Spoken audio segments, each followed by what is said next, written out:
Indonesia merupakan salah satu negara yang memiliki kekayaan alam, sumber daya alam yang sangat melimpah dengan segala macam jenis flora dan fauna yang beragam.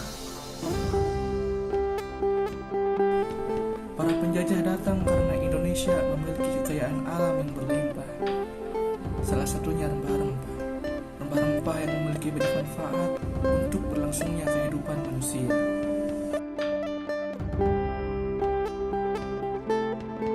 Indonesia merupakan negara kepulauan yang lautnya memiliki kekayaan yang berlimpah, tapi rakyat lupa tentang kelestariannya.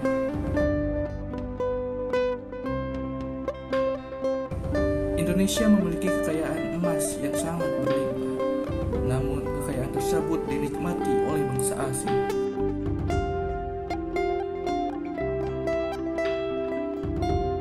Indonesia merupakan negara agraris yang daerahnya cocok untuk bertani. Tapi saat panen raya, negara selalu membeli hasil panen dari negara lain. Iya, mungkin Indonesia masih kekurangan. Tapi kenapa banyak petani yang mengeluh saat adanya panen raya?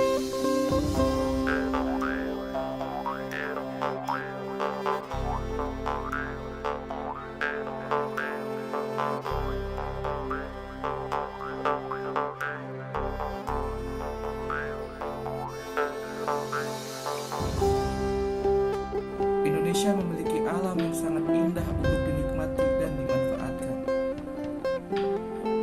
Jangan sampai kekayaan ini dikuasai pula oleh bangsa asing.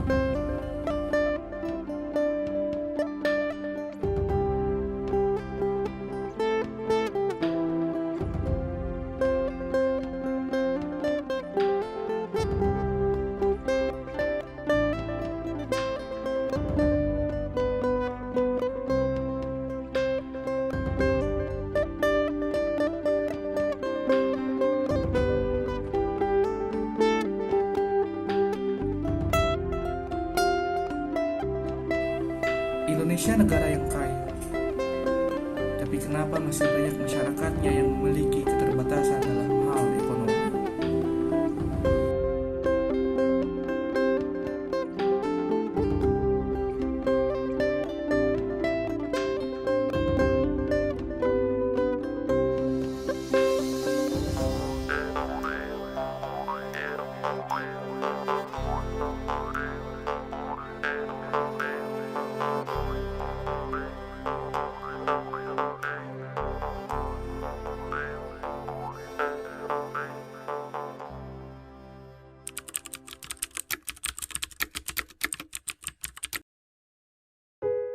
Nama saya Muhammad Dayhan, pekerjaan anggota Polri, usia 22 tahun.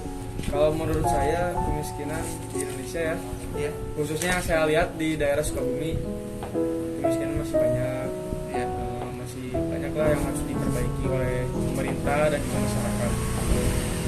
Nama saya Jamjuri, pekerjaan kasih trantip kecamatan Kelurahan Pelabuhan Ratu.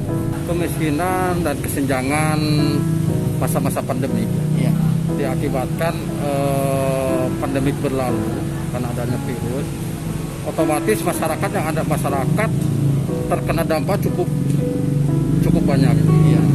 Terjadinya kemiskinan karena kesenjangan mereka untuk bekerja susah. Otomatis faktor ekonomi akan turun drastis. Karena apa? Mereka bekerja sekarang adanya penekanan tidak boleh bermacam-macam penekanan. Contohnya dia bekerja sekarang pembatasan pekerjaan dibatasi gitu kan. Terus ekonomi dia berdagang sekarang dibatasi karena kan tidak boleh ada kerumunan. Yang intinya gitu kan pandemi inilah yang membuat perekonomian sekarang turun drastis. Nama saya Gungun Gunawan, selaku petugas di Sub Provinsi Jawa Barat, yaitu di Satpol Terminal Tipe P Pelabuhan Ratu, yaitu wilayah UPTD P3 LLJ wilayah 1 Cibinong. Barangkali begini, ini ada dampak adanya virus COVID COVID-19. Tentunya contoh misalkan yang berjualan di warung gitu ya. Sebelum adanya virus COVID-19, untuk yang belanja ataupun beli sembako banyak. Sedangkan ketika ada virus COVID-19, karena adanya aturan pembatasan maupun PSBB ya, PPKM, karena jaga jarak, maka sedikit mengurangi untuk yang pembelanjaan. Nah, sehingga tentunya penghasilan masyarakat tersebut yang berjualan tentunya kan mengurangi. Tetapi memang ya alhamdulillah sudah berapa bulan berjalan setelah adanya COVID itu ada bantuan dari pemerintah juga, semacam sembako gitu ya, ataupun berupa uang. Tetapi memang tidak tidak semua ataupun tapi memang ada di data sesuai usulan dari RT ataupun RW gitu ya memang. Tetapi itu tergantung masyarakatnya juga, apakah bisa menggolong uangnya ataupun sembako yang diberi oleh pemerintah. Yang diberi pemerintah itu. Tetapi karena mungkin ini dampak COVID ini ada pembatasan ada dibatasi gitu ya, sehingga yang pekerja masyarakat gitu ya jadi menurun kan gitu. Maka ya secara otomatis kalau bahasanya angka kemiskinan menurun juga, Meningkat mungkin ya Pak. Angka kemiskinan ya betul meningkat. Tetapi mungkin saya yakin pemerintah juga pasti untuk ke depan ada langkah-langkah yang lebih baik, harus bagaimana dan seperti apa kan begitu untuk penanganannya. Ya, nama saya Hendriana SIP MSI. Jabatan saya saat ini adalah Lurah Pelabuhan Ratu. Bicara kemiskinan memang tergantung kita melihat dari sudut pandang mana ya. Karena ini bicara kemiskinan kalau dilihat dari tolak ukur pemberian bantuan sosial, nampaknya memang terkesan banyak sekali warga miskin karena banyaknya warga yang mendapatkan bantuan justru malah bertambah bukan berkurang seperti itu.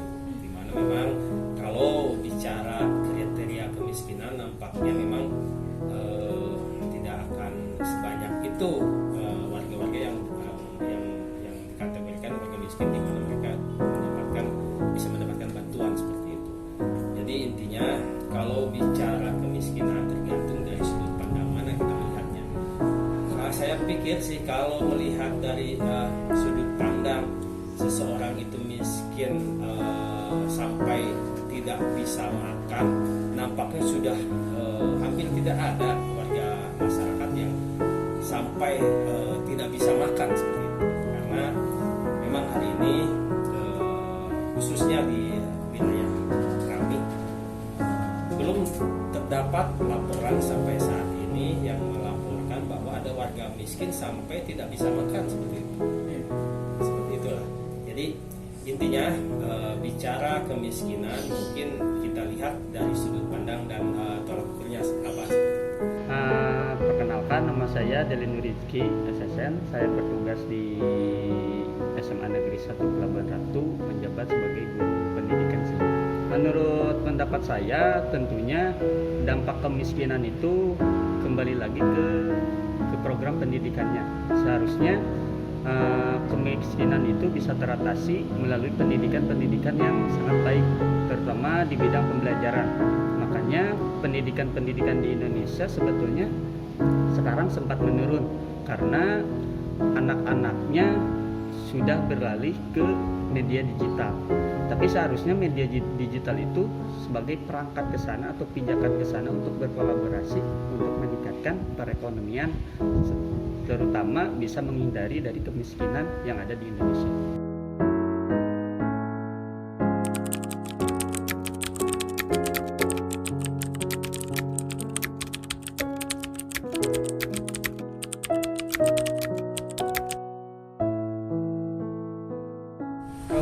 Kalau saran dari saya, pemerintah dan masyarakat harus lebih mengembangkan kayak skill-skill pribadinya, dan pemerintah harus membantunya, kalau enggak mendorong lah skill-skill pribadi masyarakat itu supaya muncul dan berkembang. Jadi bisa menjadikan kayak gitu kan, kalau kemiskinan ekonomi kan ya, jadi bisa membantu ekonomi masyarakat seperti itu.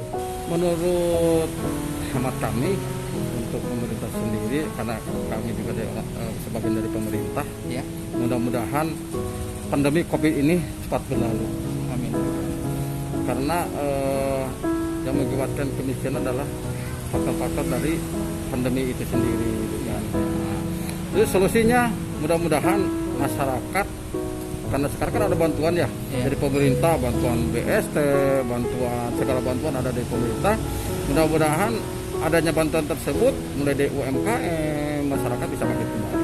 Mungkin masyarakat yang memiliki kelebihan bisa saling membantu ya. Saling bantu itu ya. Unsur-unsur ojek, unsur pedagang, mudah-mudahan bisa normal kembali. Amin. Kalau saran ya saling membantu kali. Saling membantu antara, misalkan contoh di pengusaha-pengusaha ataupun lokal. Misalkan contoh kan suka ada sosial sosial, dan memang dari dinas sosial juga suka ada bantuan semacam, tapi tentatif itu, jadi tidak tiap tahun ataupun 3 bulan sekali itu kan, seperti itu Ya, intinya begini, agar setiap program-program pemerintah itu tepat sasaran.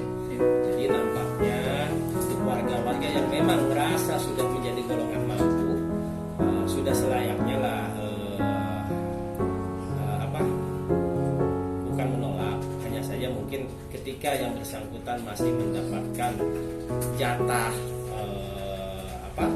bantuan sosial, selayaknya melalui kesadaran pribadi itu bisa mengalihkan bantuannya ke warga yang lebih membutuhkan seperti itu. Karena memang hari ini kita akui kita masih punya kelemahan lah dalam hal pendataan warga miskin, karena memang antara data di pusat dan di daerah kadang tidak sinkron. Jadi akhirnya beberapa yang kita usulkan yang merupakan justru warga masyarakat yang sangat membutuhkan itu sampai hari ini belum terrealisasi mendapatkan bantuan. Sementara memang nampaknya data masih menggunakan data yang lama, di mana hari ini yang dulunya warga masyarakat itu memang dalam kategori warga miskin, hari ini dia berkembang menjadi warga yang mulai menjadi warga yang mampu, masih tetap mendapatkan. Jadi intinya nanti urusan kemiskinan itu perlu komitmen bersama, tidak hanya pemerintah saja, termasuk masyarakat umum, di mana jika memang masyarakat sudah merasa mampu, saya pikir perlu keikhlasan yang bersangkutan untuk bisa mengalihkan bantuan sosialnya tersebut ke warga yang lebih membutuhkan. Kalau untuk saran sendiri sebetulnya bisa dilihat dari program dari pemerintah. Sebetulnya pemerintah sudah baik, sudah membuat program UMKM. Dan di dalam program UMKM itu kan sebetulnya bisa menaikkan perekonomian masyarakat. Selain UMKM juga kan kita juga bisa dilihat dari program Kemenkrab. Kalau Kemenkrab itu bisa meningkatkan dinas pariwisata, di mana kalau berkolaborasi antara dinas pariwisata dan UMKM otomatis sangat menjanjikan untuk meningkatkan atau merubah dari kemiskinan yang ada di masyarakat Indonesia. Misalkan contohnya kita berada di wilayah pantai selatan, wilayah pantai Pelabuhan Ratu. Kalau kita kan destinasi pariwisata, sama perekonomiannya itu bisa meningkat. Kalau kita perekonomian sama pariwisata dikolaborasikan, otomatis feedbacknya kembali lagi ke masyarakat. Misalkan kembali lagi ke pendidikannya, disiapkan juga keahlian-keahlian atau produk-produk UMKM yang bisa sebagai ciri khas atau buah tangan untuk meningkatkan perekonomian yang ada di masyarakat itu.